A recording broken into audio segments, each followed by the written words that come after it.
Bismillahirrahmanirrahim. Assalamualaikum warahmatullahi wabarakatuh. Nama saya Rosmila. Saya dari kelompok 6, jurusan Sistem Informasi, Fakultas Ilmu Komputer, Universitas Bina Bangsa. Di sini saya akan menjelaskan tentang deadlock dan alokasi memori. Di sini saya akan memperkenalkan kelompok 6 terlebih dahulu. Yang pertama yaitu Arita Sewulandari, yang kedua Rosmila yaitu saya sendiri, yang ketiga Dairoh, yang keempat Mulyana, yang kelima Cynthia Sukamto, dan yang keenam Fikri Imansyah. Di sini saya dan teman-teman saya akan menjelaskan dan memberikan contoh mengenai deadlock dan alokasi memori. Saya akan menjelaskan terlebih dahulu apa sih deadlock dan juga alokasi memori itu. Deadlock yaitu suatu kondisi di mana dua proses atau lebih saling menunggu proses yang lain untuk melepaskan resource yang sedang dipakai. Karena beberapa proses itu saling menunggu, maka tidak terjadi kemajuan dalam kerja proses-proses tersebut. Deadlock dalam arti sebenarnya adalah kebuntuan. Kebuntuan yang dimaksud dalam sistem operasi adalah kebuntuan proses. Deadlock adalah masalah yang biasa terjadi ketika banyak proses yang membagi sebuah resource yang hanya boleh dirubah oleh satu proses saja dalam satu waktu. Jadi, deadlock ialah suatu kondisi di mana proses tidak berjalan lagi ataupun tidak ada komunikasi lagi antar proses. Salah satu contoh sebuah deadlock. Yang pertama, proses A menggunakan CD-ROM. Yang kedua, proses B menggunakan scanner nih. Kita punya dua proses nih, CD-ROM sama si scanner. Terus si proses A ini, yang CD-ROM ini meminta scanner tanpa melepas si CD-ROM. Nah, terus kan berarti dia menunggu tuh. Yang habis itu si proses B, si scanner meminta CD-ROM tanpa melepas si scanner. Nah, dia juga menunggu dong berarti. Nah, deadlock itu proses dimana dia itu kayak menunggu gitu, bentrok. Jadi deadlock itu menunggu proses yang sedang berjalan. Kalau misalnya yang proses A udah, berarti yang punya dia yang proses B itu bisa dilayani. Dan alokasi memori adalah memori yang memberikan tindakan untuk digunakan secara spesifik. Memori biasanya dibagi menjadi dua bagian, yaitu sistem operasi, operating system, dan juga proses pengguna atau user process. Ada dua metode khusus yang digunakan dalam membagi-bagi lokasi memori, yaitu alokasi partisi tetap atau fixed partition allocation, yaitu metode membagi memori menjadi partisi yang telah berukuran tetap. Dan yang kedua, alokasi partisi variabel atau variable partition allocation, yaitu metode di mana sistem operasi menyimpan suatu tabel yang menunjukkan partisi memori yang tersedia. Mengapa diperlukan alokasi memori? Karena alokasi memori memungkinkan untuk membuat ukuran dan array secara dinamik, atau ruang dalam memori akan dialokasikan ketika program dieksekusi. Mungkin itu saja penjelasan dari saya mengenai deadlock dan juga alokasi memori. Selanjutnya akan dijelaskan oleh teman-teman saya, yaitu beberapa contoh mengenai deadlock dan juga alokasi memori, yang mana soal tersebut diberikan oleh dosen kami, yaitu Bapak Muhammad Darif. Eskom, Mkom.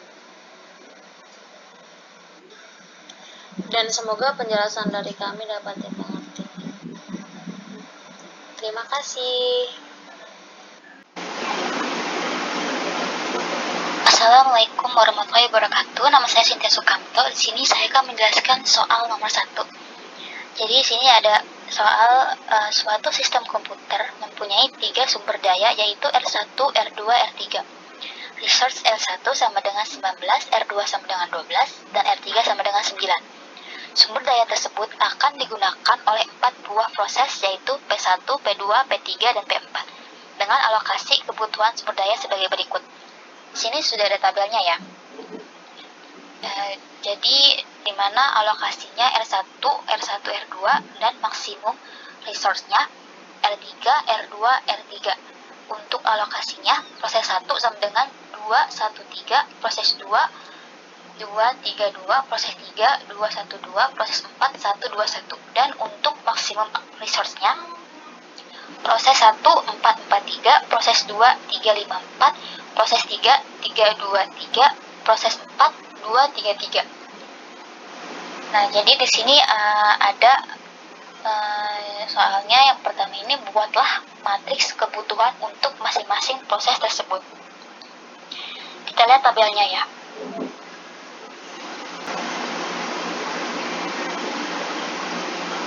Jadi prosesnya P1 itu R1-nya 4 dikurangi 2 sama dengan 2.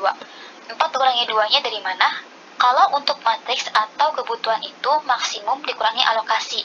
Jadi R3 dikurangi R1, jadi 4 dikurangi 2, hasilnya 2. Begitupun R2 dikurangi R1, sama dengan 4 dikurangi 1 sama dengan 3. Dan R3 dikurangi 2, yaitu 3 dikurangi 3 sama dengan 0. Begitupun P2, P3, P4, yaitu caranya maksimum dikurangi alokasi dan didapat seperti tabel sumber daya ini.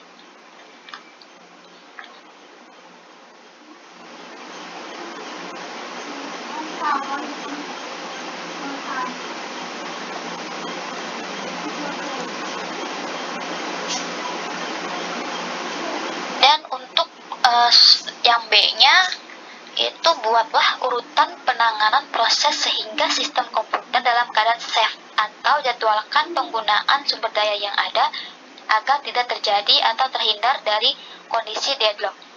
Dan atau apabila terjadi deadlock pada proses keberapa, dan berikan argumentasinya. Jadi untuk yang B ini tabel urutan penanganan prosesnya sehingga supaya tidak terjadi deadlock ini ada ya sebagai berikut. Kita masukkan P1, P2, P3, P4 dan sumber daya yang tersedia. Di soalnya kan R1 sama dengan 19, R2 sama dengan 12, R3 sama dengan 9. Nah, kita jumlahkan R1 dari proses pertama sampai proses keempat itu jumlahnya kan 7. Jadi 19 dikurangi 7 sama dengan 12.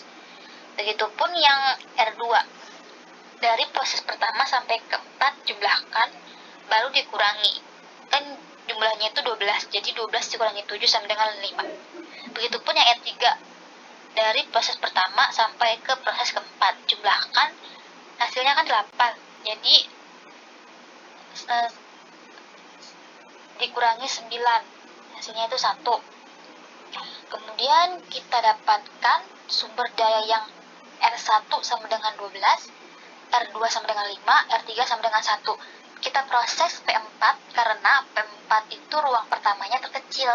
Kita proses buat tabelnya lagi. Di sini sudah tabelnya ya. Jadi langsung saja 1 ditambah 12 sama dengan 13, 2 ditambah 5 sama dengan 7, 1 ditambah 1 sama dengan 2. Nah, jadi sumber daya yang didapat untuk prosesnya yaitu untuk proses 4 yaitu 2 dikurangi 13 sama dengan min 11, 3 dikurangi 7 sama dengan min 4, 3 dikurangi 2 sama dengan 1. Nah, 2 di depan ini dari mana? Itu kita lihat yang kebutuhan resource maksimumnya yang proses keempat itu kan 2, 3, 3. Jadi 2 dikurangi 13. 13 dari hasil yang proses itu. Yang proses itu semua ya, jumlahkan. Jadi jumlahnya itu min 11, min 4, 1 untuk sumber dayanya.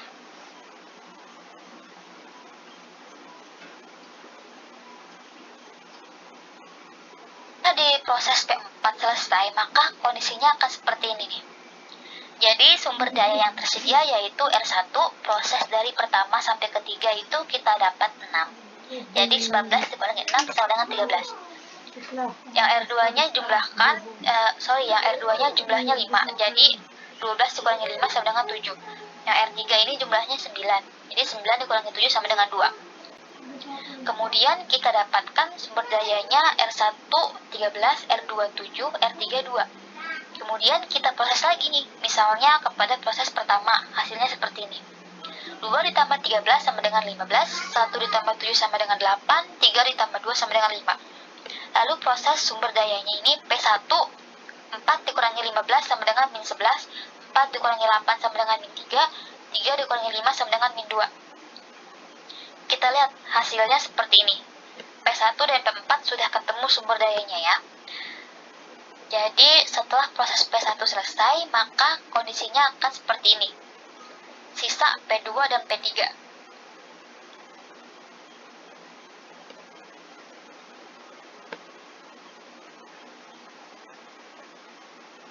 Kemudian didapat sumber dayanya yaitu ruang 1 sama dengan 15, ruang 2 sama dengan 8. Sisanya yaitu R1 4, R2 4, R3 4. Jumlahnya yaitu. Kemudian didapat sumber dayanya yaitu ruang 1 sama dengan 15, ruang 2 sama dengan 8, ruang 3 sama dengan 5.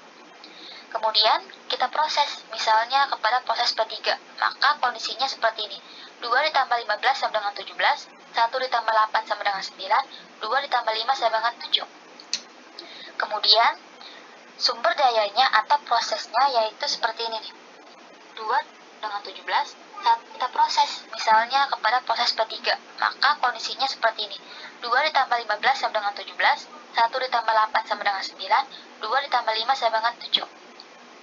Kemudian, sumber dayanya atau prosesnya yaitu seperti ini nih. 2 dikurangi 17 sama dengan min 15, 2 dikurangi 9 sama dengan min 3, 3 dikurangi 7 sama dengan min 4. Kenapa bisa dikurangin? Karena kebutuhan resource maksimal prosesnya itu dikurangi alokasi. Rumusnya seperti itu ya. Kemudian setelah didapat P3, otomatis P3 sudah selesai ya. Jadi yang sisanya itu tinggal P2. Jadi P2 itu hasilnya R1 2, R2 3, R3 2. Didapat sumber dayanya yaitu R1 17, R2 9, R3 7. Kemudian sisa sumber daya yang tersedia dapat diberikan kepada proses P2. Untuk menyelesaikan proses tersebut, jadi urutan penanganan proses agar tidak terjadi deadlock adalah P4, P1, P3, P2. Jadi seperti itulah proses untuk deadlocknya. Terima kasih. Assalamualaikum warahmatullahi wabarakatuh. Perkenalkan, nama saya Rita Sulandari. Di sini saya akan menjawab pertanyaan di soal nomor ketiga. Saya bacakan dulu soalnya. Buatlah penjelasan dan contoh analogi partisi dinamis beserta gambar jika sebuah sistem memori memiliki kapasitas 132 MB. Harus melayani proses-proses yang datang secara berturut-turut dengan permintaan adalah sebagai berikut. P1 sama dengan 18 MB, P2 sama dengan 8 MB, P3 sama dengan 12 MB, P4 sama dengan 28 MB, P5 sama dengan 64 MB, P6 sama dengan 32 MB. Nah, di sini ada 4 pertanyaan, yaitu pertanyaan A adalah proses P2 dirilis sebelum P4 datang atau dilayani. B. Proses P3 dirilis sebelum P5 datang atau dilayani. C. Proses P1 dirilis sebelum P6 datang atau dilayani. Dan yang D, setelah proses P6 dilayani kemudian proses P3 masuk kembali. Nah, di sini akan dijelaskan tahapan-tahapan proses tersebut. Proses tersebut dilayani beserta contoh gambar analoginya, dan jelaskan pula apakah terjadi eksternal fragmentasi jika ia jelaskan perbedaan fragmentasi internal dan fragmentasi eksternalnya. Nah, kita langsung saja ke penyelesaian. Nah, kita kan yang duluan dilayani itu adalah P1 sampai P3. Jadi, kita bikin begini dulu. Nah, 132 ini adalah kapasitas memorinya. Sedangkan P1-nya adalah 18 MB. Jadi kita masukkan P1. Jadi sisa ruang kosongnya adalah 114 MB. Lalu P2 masuk. P1-nya 18 MB dan P2-nya 8 MB. Jadi sisa ruang kosongnya adalah 106 MB. Kenapa sih 106 MB? Nah, 106 ini dari sini. 18 ditambah 8 kita kurangkan dengan kapasitas memori. Jadi hasilnya adalah 106 MB. Lalu P3 masuk. Sama, P1 18 MB, P2 8 MB, P3 12 MB. Jadi sisa ruang kosongnya adalah 94. Kenapa 94? Yaitu kita tambahkan lagi P1 sampai P3 dan kita kurangkan dengan kapasitas memori. Jadi hasilnya 94 MB.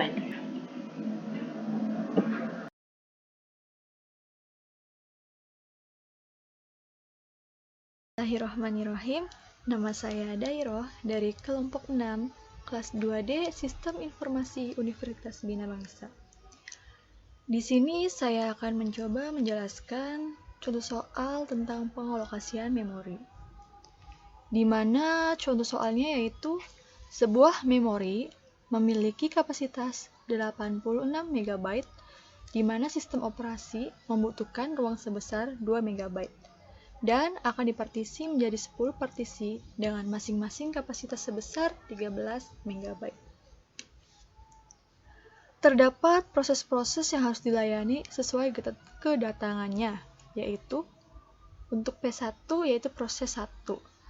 P1 sama dengan 13, P2 sama dengan 13, P3 sama dengan 13, P4 sama dengan 13, P5 sama dengan 16, P6 sama dengan 6, P7 sama dengan 8, P8 sama dengan 12, P9 sama dengan 13, dan P10 sama dengan 13. Buat serta berikan penjelasan analoginya dengan gambar untuk pengalokasian memori. Untuk poin A, partisi statis dengan ukuran sama. Poin B, partisi statis dengan ukuran berbeda meliputi 2 poin penting, yaitu banyak antrian untuk tiap partisi dan 1 antrian untuk semua partisi. Poin C, jelaskan apa yang dimaksud dengan alokasi memori partisi statis dan jelaskan perbedaannya. Di bawah ini merupakan analogi ruang partisi memori. Kita analogikan ruang memori seperti lahan atau bangunan yang kosong. Lahan kosong tersebut memiliki 86 MB dan akan dijadikan 10 buah bangunan yang terdiri dari beberapa sekatan atau gedung atau partisi. Masing-masing partisi berukuran 13 MB dan 2 MB lagi untuk jalan utama atau dalam hal ini adalah sistem operasi. Selanjutnya poin A, pada strategi partisi statis dengan ukuran yang sama. Pada strategi pengalokasian memori dengan partisi statis ukuran sama, proses yang masuk atau jumlah orang yang masuk tidak bisa melebihi kapasitas dari ukuran partisi memori yang sudah ditetapkan. Dalam contoh di sini analoginya yaitu 13 MB. Kelemahan dari pengalokasian jenis ini adalah akan terjadi banyak ruang yang kosong karena tidak semua proses akan berukuran sama dengan partisi yang sudah ditentukan. Contohnya di sini proses dari CPU atau HDD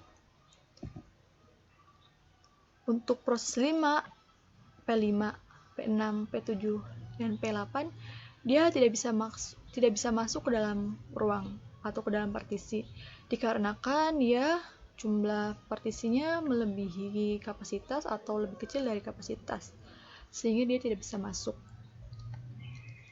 Oleh karenanya untuk proses P5, proses P6, proses P7 dan P8 tidak terpakai atau ruang kosong.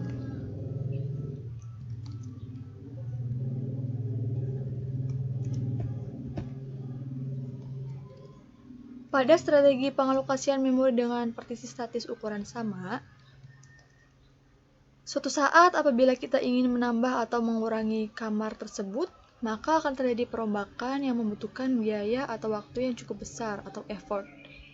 Jadi partisi statis sistem operasi pada memori atau RAM dengan ukuran yang sama ataupun berbeda memang masih bisa direlokasikan, namun membutuhkan upaya yang cukup besar. Masalah pertama, kemudian dari partisi statis dengan ukuran yang sama tersebut dengan kapasitas 13 MB datang proses dari CPU atau HDD dengan jalur beberapa antrian. Ternyata tidak semua partisi diisi oleh proses dan tidak melebihi kapasitas ukuran partisi. Maka akan ada masalah atau partisi atau kamar yang kosong. Inilah salah satu kelemahannya. Jadi proses dari CPU atau HDD masuk sesuai dengan kapasitasnya. Untuk P1, P2, P3, P4 masuk ke dalam partisi 1, 2, 3, dan 4. Dan untuk yang P5, P6, P7, P8 dia tidak terpakai atau ruang kosong. Karena dia jumlah partisinya lebih besar atau lebih kecil dari yang kapasitas butuhkan. Di bawah ini contoh analogi atau contoh partisi statis, mohon maaf ini salah, dengan ukuran yang sama.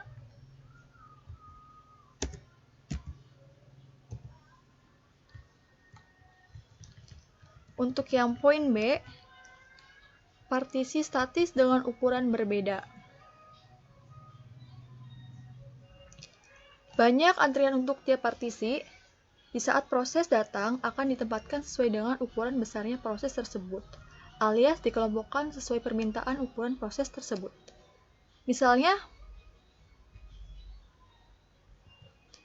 untuk P1 sesuai ukuran yang diminta 13 MB, dia akan dikelompokkan dengan P4, P2, dan P9, P3, dan P10 karena dia memiliki partisi yang sama, yaitu 13 MB.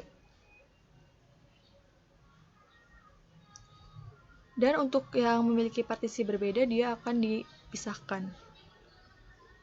Pengelompokan tersebut otomatis memerlukan timing atau waktu yang cukup lama sebelum proses penempatan di partisi tersebut. Di satu sisi ada partisi yang memiliki jumlah antrian banyak, dan di sisi lain akan ada partisi yang jumlah antriannya kosong.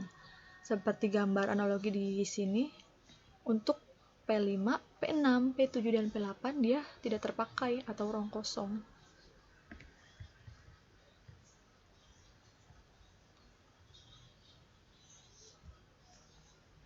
Untuk P6 dia tidak terpakai atau ruang kosong. P6 ini akan terjadi overlay, maka perlu adanya swapping. Dan untuk yang P8, partisi 8 tidak partisi 7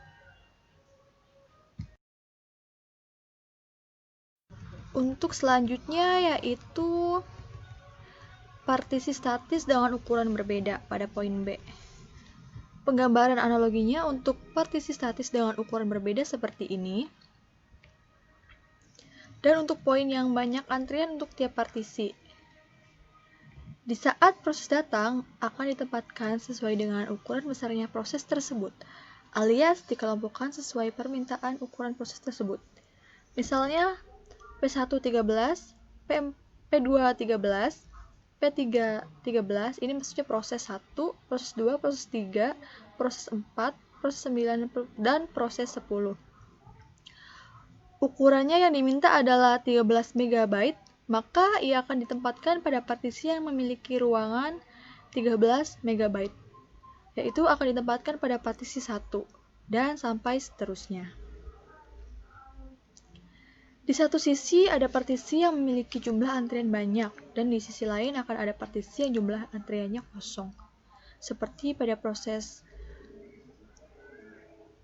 P6 atau partisi 6 sampai partisi 10. Dia tidak terpakai atau ruang kosong.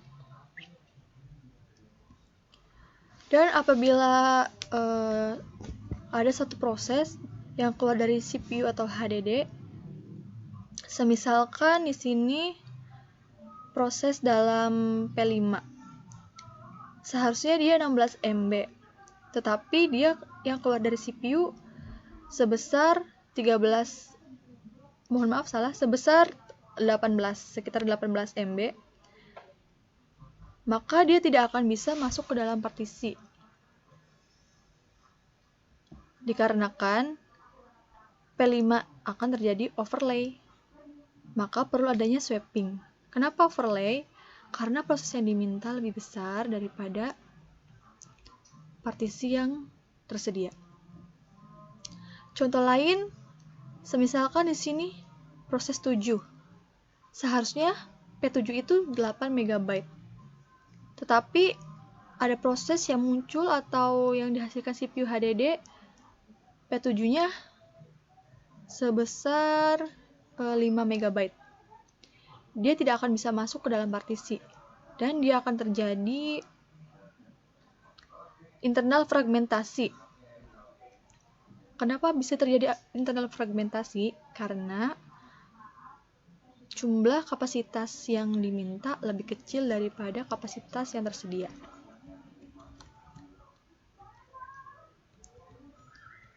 Selanjutnya untuk satu antrian untuk semua partisi.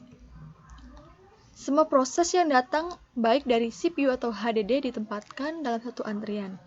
Maka akan terjadi usaha berat pada saat proses penempatan ke partisi atau cek satu persatu ukuran partisi yang sekiranya cukup dengan ukuran proses yang diminta. Masalah akan terjadi jika misalnya proses yang datang ditempatkan dan memiliki ukuran tidak sama dengan ukuran partisi yang ada.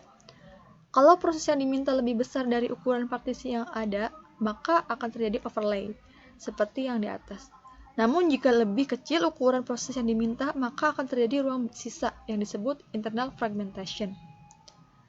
Masalahnya, ruang sisa tersebut tidak bisa atau tidak dapat digunakan oleh proses lain karena kalau digunakan akan terjadi konkurensi atau bisa jadi deadlock atau starvation. Nah, di sini pengalokasian memori jenis ini memungkinkan juga akan terjadinya overlay, internal fragmentation, dan ataupun ruang partisi yang kosong. Selanjutnya untuk yang poin C. Kembali ke pertanyaan. Pertanyaannya yaitu untuk yang poin C, jelaskan apa yang dimaksud dengan alokasi memori partisi statis dan jelaskan perbedaannya. Alokasi memori partisi statis adalah pemartisian dengan jumlah lokasi dan ukuran proses di memori tidak beragam sepanjang waktu secara tetap. Perbedaannya, semua sumber daya sepenuhnya dikuasai proses yang sedang berjalan. Terima kasih. Penjelasan dari saya cukup sekian.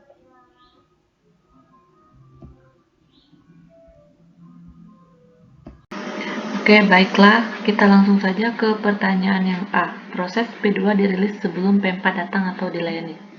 Jadi, di sini adalah 132 MB itu adalah kapasitas dari memorinya. Nah, P1-nya adalah 18 MB. Ini P2 tadi, karena dia dirilis, jadi kita hapuskan atau kita keluarkan. Nah, P3-nya adalah 12 MB. Jadi sisa ruang kosongnya adalah 94 MB. Kenapa 94 MB? Jadi ini ditambah P1 ditambah P3, terus kita kurangkan dengan kapasitas memori, yaitu hasilnya adalah 94 MB. Nah, P4 datang. 132 MB itu adalah kapasitas dari memorinya. P1-nya 18 MB, P3-nya 12 MB, dan P4-nya adalah 28 MB. Jadi sisa ruang kosongnya adalah 70 MB. Terjadi fragmentasi eksternal, terdapat ruang kosong 8 MB.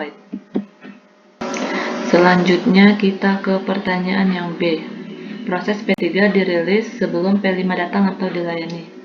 Nah, jadi si P5-nya ini masuk dengan kapasitas sebesar 64 MB. Jadi, kapasitas memorinya adalah 132 MB dan P5-nya masuk sebesar 64 MB, jadi sisa ruang kosongnya adalah 6 MB. Kenapa 6 MB? Karena P1 sampai P5 ini kita tambahkan lalu kita jumlahkan dengan kapasitas memori dan inilah hasilnya 6 MB. Selanjutnya pertanyaan yang C. Proses P1 dirilis sebelum P6 datang atau dilayani. Nah, sebenarnya P6 ini tidak dapat masuk karena tidak ada sisa ruang kosong yang cukup atau sesuai disebut dengan overlay. Nah, jadi kenapa P6 ini tidak dapat masuk? Karena P6 itu sendiri kapasitasnya adalah 32 MB, sedangkan sisa ruang kosongnya hanya 6 MB. Jadi perumpamaannya adalah saya punya video ini saya masukkan ke laptop. Nah, video ini adalah sebesar 32 MB. Sedangkan sisa ruang yang ada di laptop saya itu hanya 6 MB. Jadi, video saya itu tidak bisa masuk ke laptop karena sisa ruang kosongnya itu kurang untuk menampung si video tersebut. Begitu.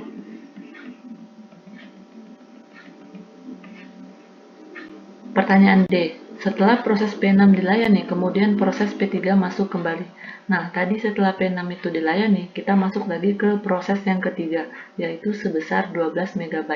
Jadi, sisa ruang kosongnya adalah 6 MB. Kenapa sih 6 MB? Karena kapasitas memori kita kurangkan dengan proses 1 sampai proses 5 ini, yaitu hasilnya adalah 6 MB. Perbedaan fragmentasi internal dan fragmentasi eksternal. Fragmentasi internal muncul apabila jumlah memori yang diberikan oleh penjadwalan CPU untuk ditempati proses lebih besar daripada yang diminta proses, karena adanya selisih antara permintaan proses dengan alokasi lubang yang telah ditetapkan.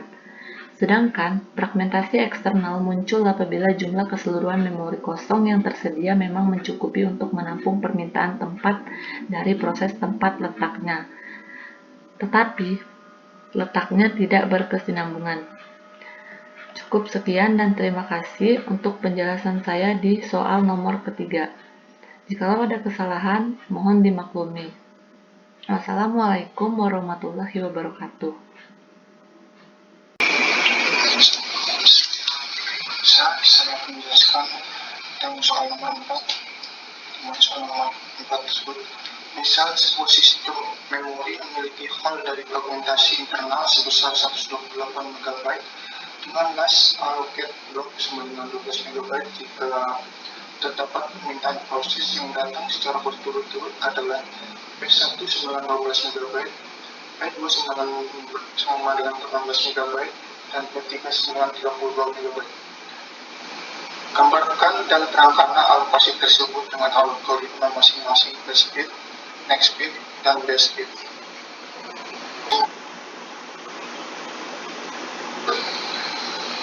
Gambarkan dan terangkanlah alokasi tersebut dengan algoritma masing-masing best fit, next fit, dan best fit.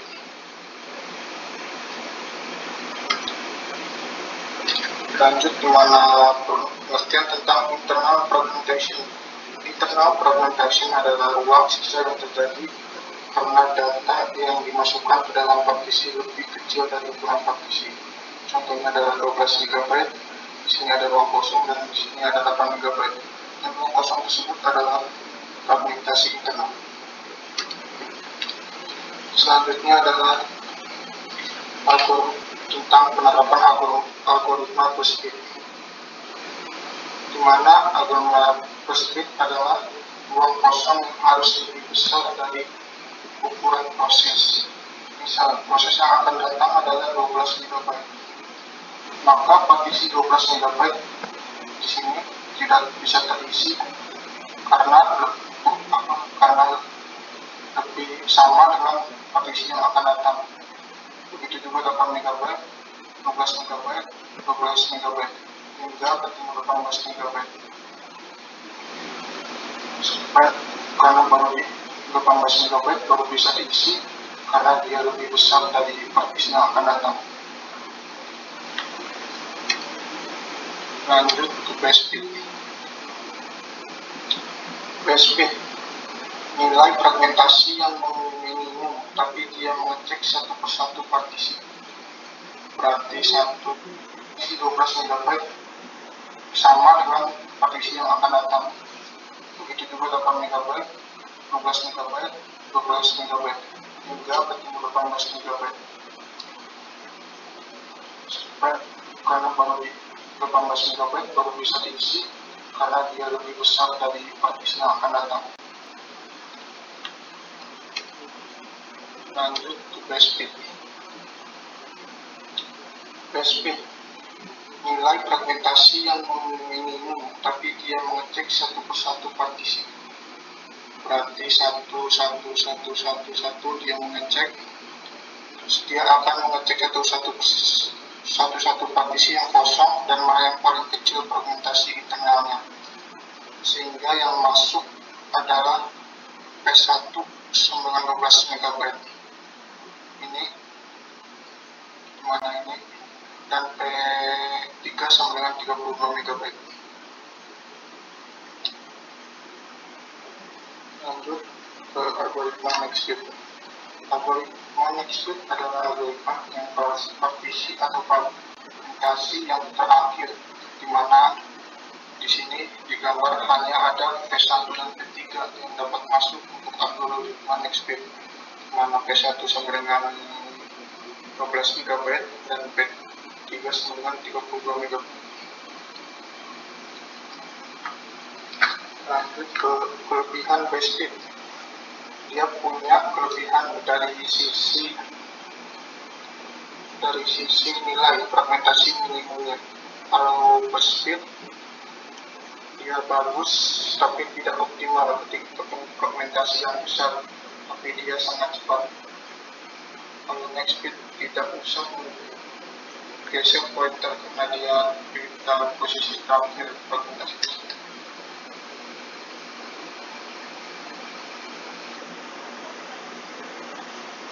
Assalamualaikum warahmatullahi wabarakatuh. Saya Mulyana.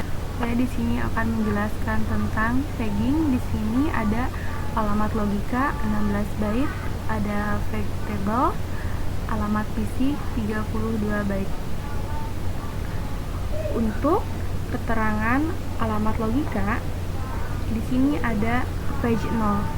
Misalnya bilangan binernya 00, 00, maka 00 yang di sebelah kiri menunjukkan nomor page, dan untuk 00 sebelah kanan menunjukkan nomor offset.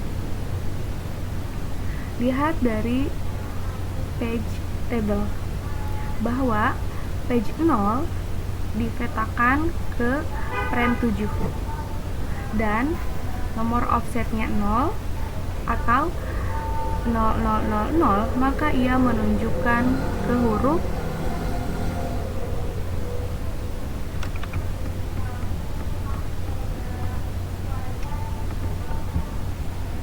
huruf CC.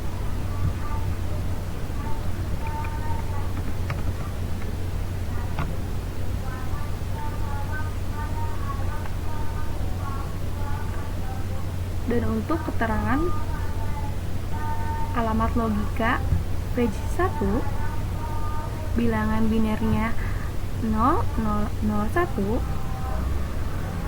maka 00 di sebelah kiri menunjukkan nomor page dan 01 yang di sebelah kanan menunjukkan nomor offset. Pada page 1 dipetakan ke frame 5 dan nomor offsetnya 1 atau 0001, maka ia menunjukkan ke huruf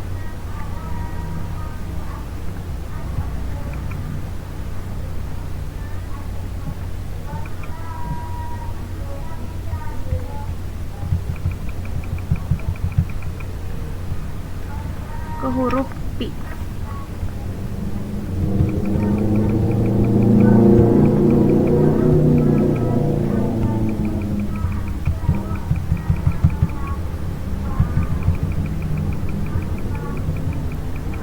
Untuk alamat logikanya 2, bilangan binernya 0010, maka 00 sebelah kirinya menunjukkan nomor page, 10-nya menunjukkan nomor offset. Lihat dari page table-nya.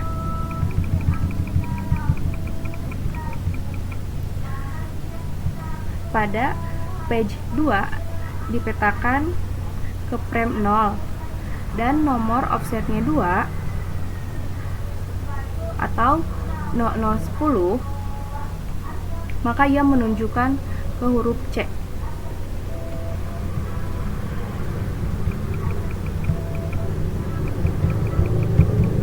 Untuk alamat logikanya 3, bilangan binernya 0011, maka 00 di sebelah kiri menunjukkan nomor page dan 11 menunjukkan nomor offset.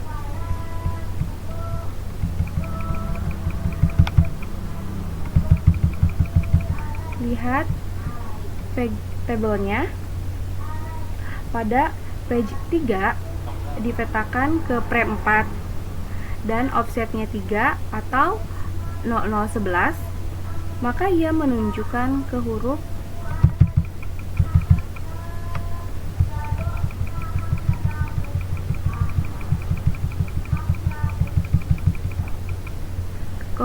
T.